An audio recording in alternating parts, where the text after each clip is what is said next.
Hi, good afternoon. My name is Sarah Sheehan. I'm a master's student in public administration at the University of Georgia. Hi, and I'm Amanda Newell. I'm a second-year Master of Public Administration student at the University of Georgia. And I'm Sam Perrin. I'm a Master of Public Administration student at the University of Georgia. Good afternoon. Thank you for having us here. We're excited to represent Pack to Plate today at the Fells National Public Policy Challenge. As Dickens wrote, it was the best of times, it was the worst of times. It was the spring of hope, it was the winter of despair. We had everything before us, and we had nothing before us. This is the story of Athens, Georgia. We are home to the University of Georgia and to the highest poverty rate in the country for our size. Home to a thriving food culture and thousands of hungry children. Birthplace of alternative rock and a place where 33% of children will be born into poverty. A place where thousands of pounds of food are wasted every day and where 82% of children cannot afford to buy a school lunch. As students of public administration, we wanted to find a solution to these major juxtapositions in our community. After conducting initial research, 3 interrelated problems emerged. Problem 1, food waste. When was the last time you threw away a perfectly good piece of food? It's estimated that Americans waste 40% of our food supply annually. This equates to 133 billion pounds of food each year. That's enough to fill the Rose Bowl Stadium. Some of the biggest contributors to this waste are large food retail stores. Through our research, we know that grocery stores in Athens purge thousands of pounds of perfectly good food each day. Problem 2, food insecurity. When was the last time you thought about where your next meal would come from or when it would be? If you were to ask these questions to a classroom in Athens, Georgia, many children would not know what to tell you. 1 in 3 kids in Athens lacks reliable access to food when they're not in school. Problem 3, food culture. Everywhere in America has a street that looks like this. This is a food swamp. Clusters of fast food restaurants offering cheap, unhealthy food. Unfortunately, many of these food swamps are located in food deserts, which are areas without easy access to a grocery store. This translates to unhealthy food choices, leading to adverse health outcomes like obesity and food insecurity. To further illustrate the problem, here is Top Chef contestant and Athens local Hugh Atchison discussing the food culture in our community in a recent interview. Sort of food recognition and consciousness needs to be everywhere. They go to a school where this is the reality of our situation in America, in the South most pointedly, is massive amounts of poverty, massive amounts of unemployment.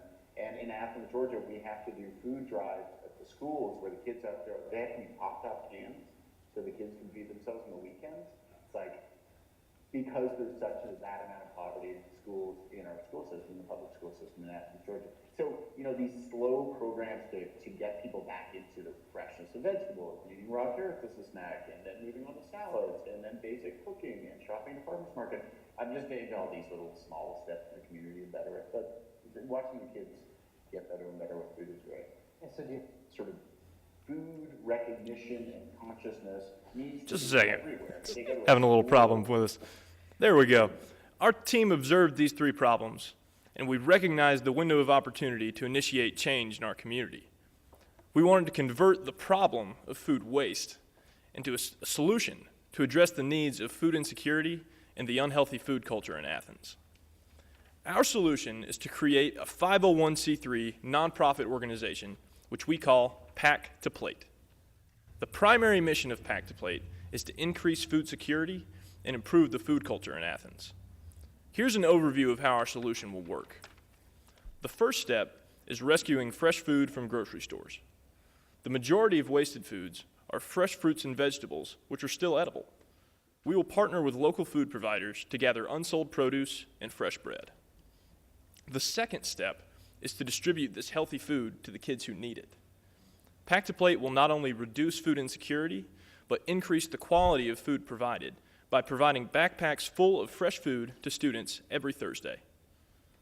The third step in Pack to Plate is to make healthy eating cool. Working with the school nutritionist and local chefs, We will facilitate the production of weekly videos and an annual cookbook. These three components work together to accomplish our goal of moving food from the pack to the plate. Over the past few months, we've done our homework, and based on our research, we truly believe this solution will work. Here's what we've done. So step one was conducting a focus group with our major organizations in our community that focus on food culture and food insecurity. And from this focus group, we identified the fundamental problem facing our community, which is getting kids to want to eat this healthy food. Then we conducted a series of interviews, site visits, and a survey of all of our grocery stores. And from this, we learned of the Food to Kids program, the current Food Bank's backpack program that serves 448 students in our county. However, the need is close to 11,000 backpacks per week. We also learned that our grocery stores are throwing away perfectly good food. This research and fieldwork culminated in partnerships with food retailers, the Food Bank of Northeast Georgia, and Athens-Clarke County Schools. From there, we've developed an implementation plan. We're creating a 501c3 nonprofit organization, which we will run along with the help of the University of Georgia volunteers. We are implementing a pilot program at a local elementary school, Fowler Drive. We chose Fowler for two reasons. It has a 95% free lunch rate, and we already had professional connections with the administration at this school. So here's a map of Athens from the USDA that illustrates food deserts, low-income areas, and elementary schools. The green area represents low access to grocery stores. The blue area represents populations with poverty levels of 20% or higher. And Fowler Drive, which is indicated by the arrow, is a perfect place for a pilot program because it's in an area that experiences both low income and low access. And we will leverage partnerships with food retailers, such as the one we already have with Earth Fare, and have volunteers pick up fresh fruits and vegetables and bread on a daily basis. Every Thursday, and then this food will be delivered to Fowler Drive and then stored in their school kitchens. And every Thursday, our volunteers will pack 423 packs at Fowler Drive, and this is during the school year. And then the school will distribute them to all students. Every student in the school will be receiving a pack-to-plate bag, and this will eliminate any stigma with program participation. But during the summer, we will bring rescued food to the Food Bank of Northeast Georgia, and then they will distribute to our pack-to-plate kids through their mobile pantry program. And Pack-to-Plate will facilitate the creation of the Pack-to-Plate Club for all Athens public schools. And this club in high schools will produce the weekly videos and an annual cookbook aimed at changing food culture for all of Athens, making healthy food cool. These videos will feature local chefs and local celebrities, such as our UGA football players, to make the videos fun and entertaining. We will work with school nutritionists and food experts to develop all educational material. We'll evaluate the success of our program in 3 different ways. We'll conduct pre- and post-tests for students to test food knowledge and gauge preferences, survey parents on family food environment and health indicators, and use the pilot school to conduct a classic experiment with treatment and control groups. In addition, there are rich federal data available to us on school performance that we will use to assess the program throughout implementation. Pack-to-Plate is both innovative and financially feasible. We estimate the cost of implementation to total $14,990 for the first year. We have already secured $3,000 in in-kind contributions. The projected costs for year 2 are approximately $19,600, assuming all volunteer labor. This accounts for the expansion of Pack-to-Plate to 1 other school, supplemental food, and an annual kickoff event. If paid staff are necessary to coordinate program implementation, total cost will be $50,000. Because of the nature of Pack-to-Plate, there are many great potential funding sources. These include the U.S. Department of Agriculture, the Ford Foundation, and Kickstarter. Additionally, we plan on raising internal revenue through sponsorships and sales of the annual cookbook. Pack-to-Plate will reduce food waste by rescuing 5,000 to 7,000 pounds of food per month and decrease food insecurity by providing 175,000 weekend meals to students in the first year. When kids are hungry, it's hard for them to focus in school. Pack-to-Plate increases access to healthy food.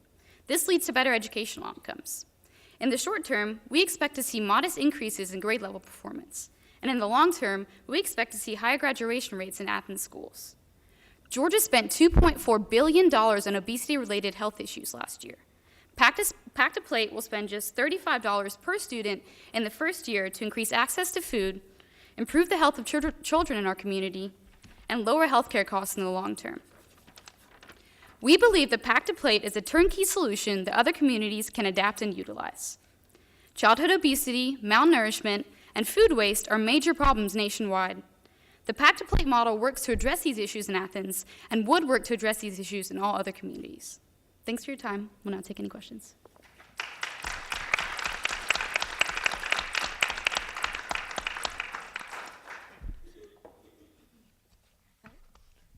Great job, guys. So I think you make a very good case for why this is an incredibly important problem, and your idea is very, very well thought out.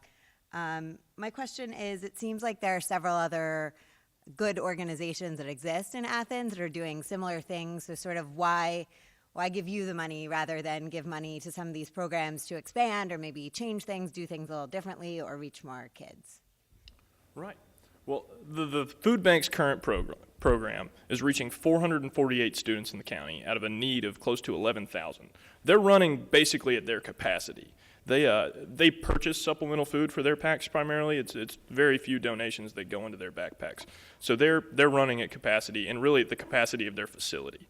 What we're looking to do is adopt one school at a time so we can store the food at the school, in the school kitchens. Secondly, we're different because we're providing better food. It's fresh fruits and vegetables rather than non-perishables, cans of beef stew, Easy Mac, things like that. Well, we're talking about carrots, tomatoes, things that are really good for you. The third thing, and this is what I think really separates us, is our emphasis on culture, this food culture, trying to create this trickle-up effect from the kids to really change the way Athens views food. We were inspired by an organization called Foxfire, which was started in Rabun County, Georgia in the 1960s. And their whole purpose was to preserve the Appalachian culture of their community. They produced cookbooks. They had students go out and gather information and oral history from their parents and their grandparents on their favorite recipes, how to play the banjo or the mandolin, how to make a banjo, things like that. And we want to sort of update that, centered around healthy food, and put it in the Athens community. That's what that Pack to Plate Club was about. That's really what we want to see here. Okay. Yeah. I like the way you were addressing the stigma of that, a tip of the hat to that. Curious, have you had to deal on anything with liability with any of these grocery stores or providers of some of this food worrying about, we live in a litigious society? Have you had to deal with that? That's an excellent question. So we've talked to a lot of grocery stores in our area, and some of them are a little hesitant about liability. However, there's the Good Samaritan Act of 1996 that protects them from that. Any food that is donated in good faith and to a charitable organization, which we will be creating, is protected. So as long as they had no negligence, they're protected wholeheartedly from that. So we have talked to them. And so we believe that our success with Earth Fair and the success of our program will spread to other grocery stores, and they'll see, we'll educate them about this liability, and there are also tax incentives, so we'll educate them about that, and then they'll want to join us and want to be a part of this great initiative in Athens. Thanks. Have you seen any statistics or anything when you've talked about wanting to change this culture to make healthy eating cool, how long it takes to get a kid from wanting cookies and French fries to wanting carrots and pears or apples and oranges? I haven't seen any specific statistics on things like that. What we have seen, though, is some sort of anecdotal evidence in our school, Fowler Drive. They have a snack program where every day after lunch, they have a different fruit or something like that. And a lot of times it's sort of exotic things that the kids would have never seen before, a papaya, a mango, a kiwi, things like that. So and the kids love it. They are really into this. And the primary way we really foresee changing that culture with the kids is with the investment of their teachers, who are wholeheartedly bought into this. And the videos we talked about, there's nothing cooler in Athens, Georgia than a University of Georgia football player. And if you have Aaron Murray, our quarterback, or Todd Gurley, a running back, telling you that carrots are cool, then carrots are cool. So carry that argument a little further. The problem for many of these kids, practically all kids, is the family. And family has bad habits. As we can just observe here, that we have offered fruit here as well as pastries, and the fruit basket is still there. Those pretzels are. So the issue here is that how do we really get kids reoriented, or more like families reoriented towards healthy eating, rather than father and mother just eating whatever comes to their way in the so-called food swamp. That's an excellent point. By the way, those pretzels are delicious. You should go grab some. No, so we realize that a lot of parents aren't engaged, or they have 3 jobs and they don't have the time to be engaged. And so when we send these packs home, it's really going to come from the kids and trickle up to the parents. So in the packs, we've already decided that we're going to send home multiple recipes, kid-friendly, that explain to them that they just need to wash this. Anything that we send home will be good to eat raw. So just wash it. The bread is easily consumable without doing anything to it. But then also other recipes that may require a little bit of time, maybe a little bit more preparation, so 4 minutes, or maybe a longer one that the parents could involve themselves with. But we really expect the kids to come home and be excited about this because they're getting the education from the book, from the videos, and then they're involved in the cookbook. And then we also have learned that other programs in the United States, such as recycling and anti-smoking initiatives, have started by kids. So a lot of us grew up in this era. The parents and our advisors probably grew up at the beginning or at the end of that, and so the kids were really the push to get us to recycle more and stop smoking. So we really believe that the children in all of our communities can really be the spark that gets us going and changes a lot of it. And if I were to prolong this a little further, the issue is that of sustainability. So, there is a great enthusiasm in the first year to start something new. I assume that in a year or two you will go away. So what provisions do you have, or have you thought about how to basically make it sustainable? Because the problem is not going to go away. That's a wonderful question. So we have a cohort in our MPA program of about 120 people who, and part of our MPA program's mission is public service. So we have a group of people who are behind us, wholeheartedly, and have, pledged their support for now and in the long term. Faculty as well who are here, tenured and on the long-term staff. We'll reach out also to the University of Georgia's undergraduate population, which is a population of 35,000 students, to pull our volunteers from. And that population is something that's never going to go away either. And there's never a wavering hand in Athens. There's huge community involvement, huge relationship with the university and the community. And in fact, I work for a nonprofit in Athens, often have groups approaching us, like UGA Miracle, approaching us to see, where they can get involved, where they can help, where they can lend a helping hand. So we don't foresee any issues in the volunteer population. We think that we're going to have a strong kind of follow through with all students, coming to volunteer. And we've also budgeted, I think I mentioned earlier in the presentation, we budgeted a set amount of money to hire a full-time facilitator of the program. So the program cost would grow to $50,000 after hiring of that. But this happens also, Heather Hine is the facilitator of the Food to Kids program that the Food Bank runs in the Food Bank of Northeast Georgia. She is one person. Sometimes she's told that she packs the bags by herself, all 400 bags in one day. And she's really been able to this is her wheelhouse, so she's been able to kind of rein in, her program and make it work with just the one person. So we think that that'll be a sufficient amount of people to keep the program sustainable, keep it going, and address the food problem, the food insecurity problem in Athens comprehensively. So do you anticipate this to be a freestanding program going forward, rather than absorbed by larger organizations? Yes, sir. Yes, sir. We will establish a 501c3 nonprofit, and that's the main goal, to get this program kind of kicked off. So, which helps with food donations as well, because the Good Samaritan law provides that the food donors, in good faith, that they donate to a 501c3, they're protected under the Act. Thank you. And as you do that, you'll obviously continue your partnership with both the Food Bank and Earth Fair as you move forward. But I guess my question is, from my questions yesterday, I was president of our food bank in Virginia for a while. And what happened was, at the early stages, we had a great deal of enthusiasm by our grocery stores and restaurants and other people in terms of donating food until they started realizing how much they were giving us every month. And then they began instituting waste reduction procedures that kind of limited, I guess sort of each year that goes by, it gets harder and harder to get a lot of donated food because the business has become more efficient. How do you, again, sort of following up on the sustainability question, how do you sustain it when in fact you're essentially educating these grocery stores of how much waste they have? Right. Well, we anticipated that as well. First point I wanted to make is that picture we showed earlier of the waste, that's one grocery store one day, close to 1,000 pounds. So in Athens, there's probably 13 large grocers, another 7 or 8 small grocers. So there's a pretty wide range of stores we can go to. But we do anticipate they're eventually going to realize how much they're wasting, and it's bad business for them, so they're going to want to pare that down. So we've budgeted $10,000 in that $14,990 to purchase supplemental food, which is, of course, going to be a big part of the program.